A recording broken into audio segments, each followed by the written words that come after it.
কোনো এক রাজদরবারের কাহিনী, যে কাহিনীটির মধ্যে অনেক কিছু শেখার আছে যদি আমরা কেউ বুঝতে পারি। কাহিনীটি রূপক হলেও তা মায়ের মুখ থেকে বহুবার নিশ্চিত হয়েছে।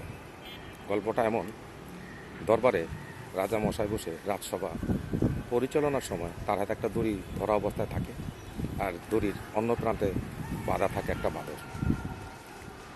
তো রাজা সভা পরিচালনা করার ফাঁকে ফাঁকে সামনে রাখা লাঠি দিয়ে কিছুক্ষণ পরপর বানরের মাথায় লাঠি দিয়ে আস্তে করে একটা আঘাত দেয়। বানরকে লাঠি দিয়ে আঘাত দেবার দৃশ্যটি রাজার বন্ধুর পছন্দ হয়নি।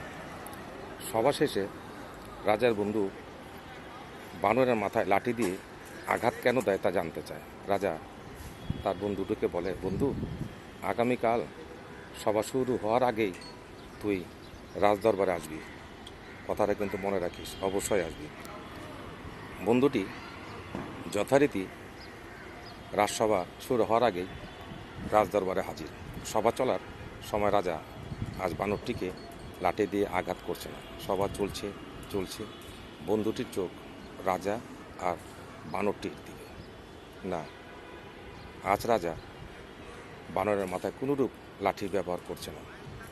কিছুক্ষণ পর রাজার বন্ধুটি দেখল যে বানরটি আস্তে আস্তে আস্তে করে রাজার সামনে যেতে যেতে একটা সময় রাজার মাথায় উঠে প্রস্রাব করা শুরু করে দিল।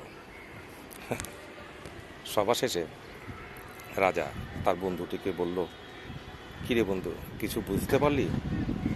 রাজার বন্ধুটি রাজাকে বলল, দোস্ত, তোর লাঠি দিয়ে বানরের মাথার আঘাত যুক্তিযুক্ত বলেই আমার কাছে প্রমাণিত।